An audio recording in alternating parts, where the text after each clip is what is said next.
লে ওষুধটা খেলে। মুখ খুলিছে? না ম্যাডাম, কাল থেকে কিছু খাওয়া দাওয়া করেনি তো, তার উপর আবার প্রচুর টর্চার করা হয়েছে, অজ্ঞান হয়ে গেছিল। হাসপাতাল থেকে এক্ষুনি ট্রিটমেন্ট করে নিয়ে আসলাম। ডাক্তারের ওষুধ দিয়েছে, সেগুলোও খেতে যাচ্ছে না। ঠিক আছে, তোমরা বাইরে যাও, আমি দেখছি। তুই কি ভাবছিস এসব নাটক করলে তুই ছাড় পেয়ে যাবি? আমি নাটক করছি না সালমা, তোমরা যদি আমাকে মেরেও ফেলো না, তবু আমি শুধু একটা কথাই বলবো, আমি এসবের কিচ্ছু জানিনি। দেখো, আমি তোমাকে একদিনের জন্য হলেও ভালোবেসেছি।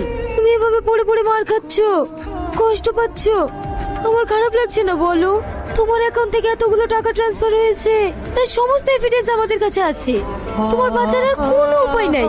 তাই তোমাকে বলছি, তোমার সাথে কারা কারা ছিল নামগুলো করে দাও। আমি তোমাকে কথা দিছি, ফাঁসির হাত থেকে আমি তোমাকে বাঁচাবো।